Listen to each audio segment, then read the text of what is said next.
Hello and thank you for joining me today. I hope you are doing well. Now this video is going to be a follow-up video to one of my previous ones where I reviewed these markers. These are Touchfive markers.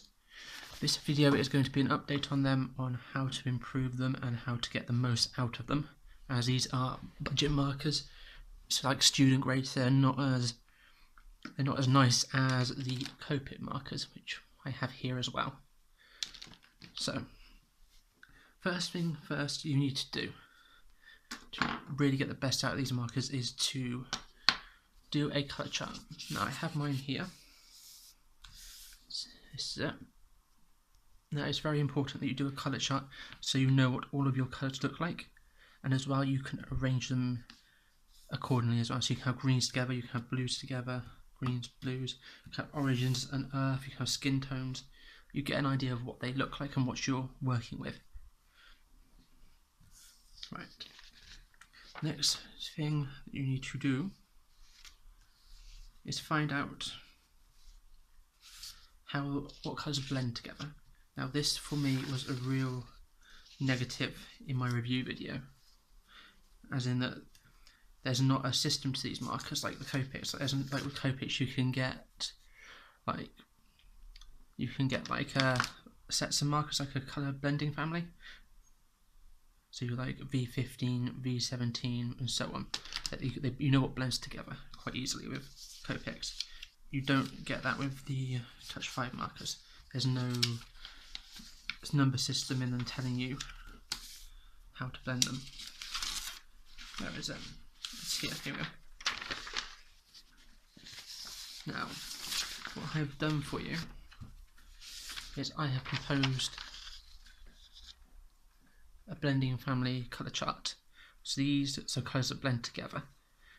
So I've got here some greens, oranges, reds and blues. So if I just zoom in for you, turn the light on as well, make it a bit easier to see. There we go. So you can see here which colours blend mostly together and which ones don't. So this is the blue family that I found. And this is the greens. Now the green family I found the best sort of family of markers in this set. They blend together, you don't really have to add any. With the blue markers you need to buy some copics, especially if you want a lighter blue like I did. I purchased P32 pale blue to go in with this selection. Same with the reds as well. I purchased a lipstick red R29. Now you don't have to memorise all this from the video. I will be doing full colour charts and I will put them on my DeviantArt page. I will leave a link to that either on the screen or in the description bar, so do check that out if you want the colour chart of blending families, which will really help you out. Now as I said, this is not a complete set, the 60 marker set, so you will have to purchase a few extra colours from Copic to sort of make them go a bit further, to make them work a bit more workable. Now this is the number of Copic colours I purchased. These include a few skin tones such as the E00s and 000, and as well the yellow family. You will need to purchase some yellows, as these markers don't come with any decent yellow blending series. They've got one yellow which is like golden yellow, which is lemon yellow they call it, which is this one here. That is 35 lemon yellow, and it looks like, let's see if I can find it on my colour chart. Here we go. This one there. So it's a nice bright yellow, but they don't really have a pale yellow or a darker golden yellow like they do with copics. Now the next major thing I found, the big major negative with these markers, is the tips, the nibs. Now as you can see, they come with a fine nib and a chisel nib. Now this is not a major deal breaker, you can do nice pictures with both ends, but it's very handy to have a brush nib, which is really what makes the Copic stand out compared to these. Now you can change the nibs on these, they're completely interchangeable. Now you can purchase Copic brush nibs and insert them. I'm going to show you how to do that in a second. So there's the Copic ones.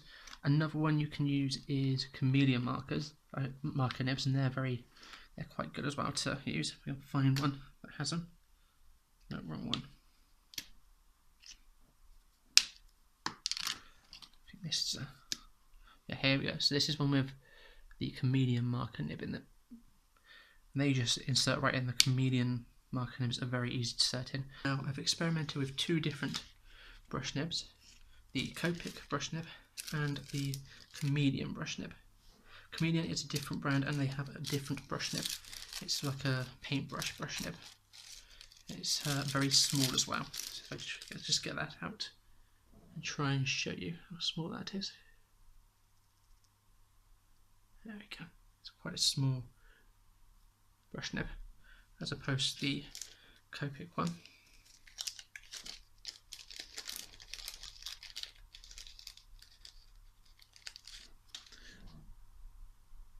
There we go. Now, I believe the chameleon ones I got for about £5 for about 10 nibs, so it's pretty good value. If I just show you them in the marker, they always go in the chisel end. So there we go. They're quite small, but they do the job. They're a little bit better than the chisel nib. So I'm going to show you now how to change your nibs over from the chisel nib to the Copic nib. It always has to be the chisel nib at the end that needs to come out. That's what you need to take out, so the end it will fit in. So make sure you have some thick paper or some cotton paper or some tissue paper to put your nib on, as it's going to be quite juicy. It's going to make a bit of a mess. So keep that to one side. Right. So I purchased these Copic sketch nibs off of, I think it was Cult Pens in the UK, and they were very cheap. They're about £2, £32.50, something silly like that, for a pack of 3, which is really good value. It works out something like 70p a brush nib, and the markers themselves work out 70p a marker. So you're essentially getting an alcohol brush marker for about £1.50 to £1.80ish, depending on where you buy them, which is really good compared to a Copic, which is about £2.50, the cheapest for a Copic Chow. Copic sketch is even more money. Now, here is a nib. Now, there's one problem with the brush nibs, is if you can see on the video, they have a ridge on them. These will just slide straight into a Copic, but the Touchfive markers, the part that holds the nib in place is too thin, and this ridge bit won't go through it. So you need to trim it off. I do suggest, if you are a major fan of Copic, a Copic lover, or of a nervous disposition when anybody wrecks art supplies, I suggest you look away now, as I'm about to butcher this to pieces. So I'll try and do this nice and close to the camera. So you need to take this bit off. Now you need a craft knife, so like an Exo knife or something like that. Be careful because it's sharp. Hold it against the ridge, the top bit. I would never go this way, as you might damage the brush. It doesn't matter if you damage this bit down the bottom, because it will still flow through to the brush nib. If you damage the brush nib, like cut it, you can really affect it and ruin the nib. They are quite resistant nibs to squeezing and pinching, so you don't have to be too gentle when holding or pushing it into the marker. So let's start with cutting. So I'm just going to very slowly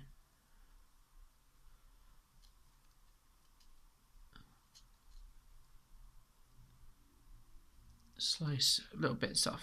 You need to whistle it off, is the best way to describe it. A bit of whittling.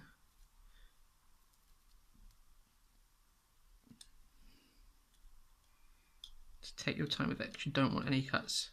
These craft knives are very sharp.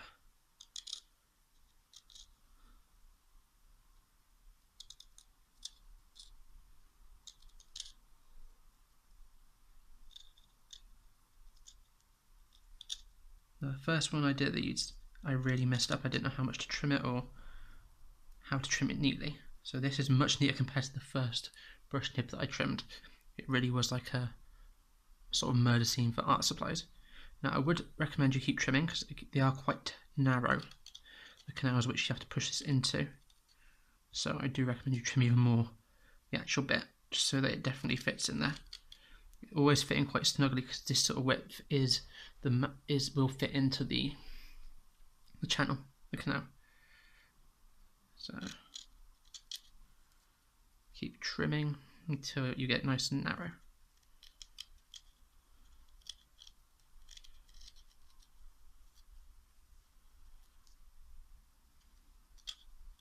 This does trim very easily with a sharp knife. It's very good material.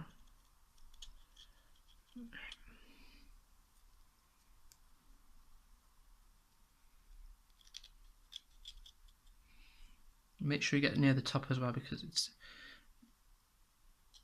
without damaging that brush nib, because it's quite a narrow opening. But don't actually mark the brush nib itself.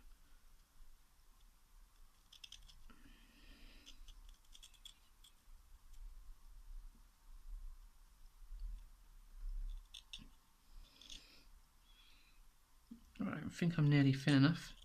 I'm hoping I am. If I take any more of this, there won't be anything left. Anorexic nib.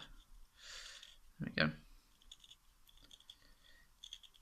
It's very thin, which is good. That should go in quite easily. Now, as I learned from previous experiences, thinner is probably better for this because they are very narrow. Hopefully this will go without too much trouble today. Sometimes they can be a bit difficult, a bit fiddly to get in.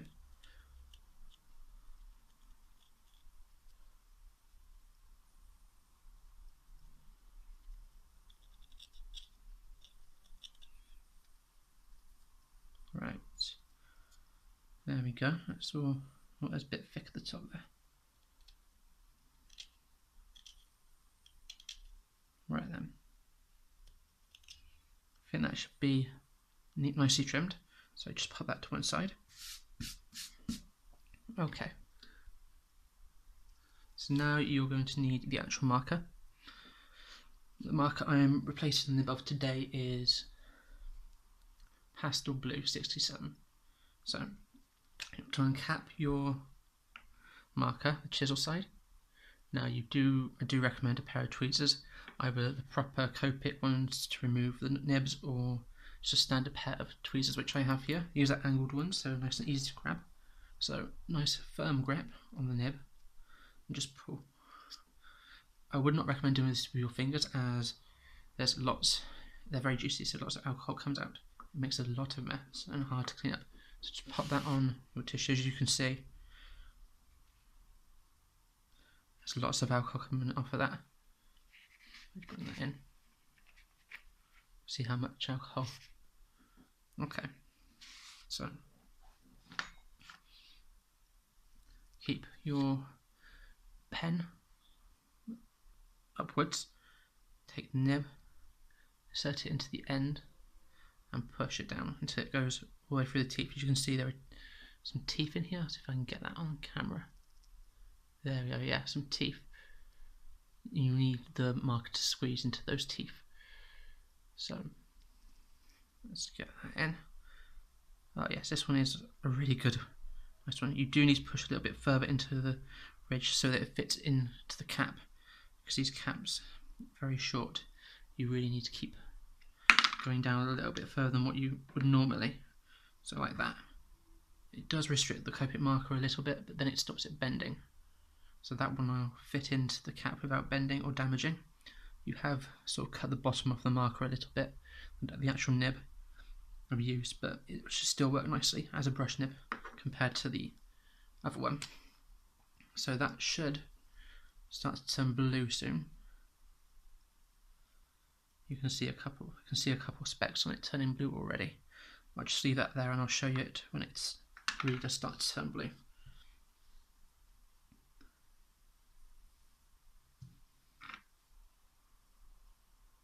Now another thing with these markers is they, as I said in my previous video, they are refillable.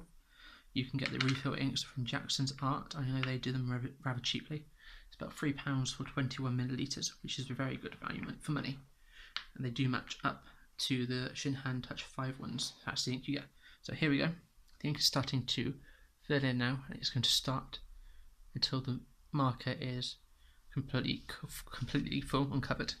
Then I will show you it in action, just to show you that it does actually work and function as a marker. So there's a bit of scrap. A bit of scrap here. So if I just current apart this picture, let's try this, just to show you that it does work quite nicely. Do give it a good amount of time because it can be a little bit dry, the marker, as you've just put the ink in. But yeah, it does really well. There we go, it's a bit more juicy now. So it does work really well. Now, if I find another scrap piece of paper,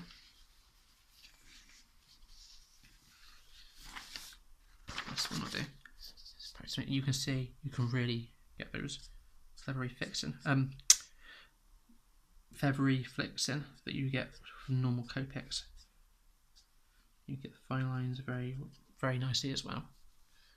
So just to show you that against a normal copic marker, the flicks, we have V17 amethyst here. So here's the brush nib. You can get the same flicks. As you can see, if I show the marker side by side, the nib that you have to push it into is a tiny bit shorter for the Touchfive when using it, but it doesn't make an awful lot of difference on the usage of it. You can still use it as a copic. God, I really can't speak today. Not sure what's wrong with me. Another thing that some people notice with these markers is they can be a little bit juicy.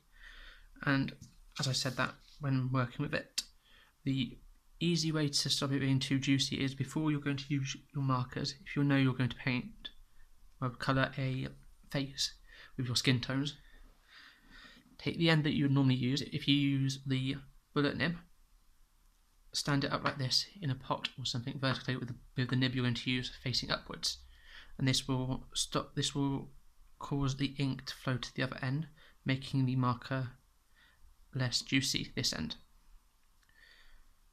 Be careful not to do this for too long, as the marker can get a little bit dry if you stand it up for too long. I definitely do not recommend that you store it vertically. You always have to store these markers like that on the side, so that the ink is level in the entire marker. So I think that's about it for all my tips and tricks for this video. Do check out my description for links to my DeviantArt page, where you can find my colour chart, which I will put on there, and the colour family colour chart that I'll put on there. So thank you very much for taking the time to watch this. I shall see you in the next video. Goodbye.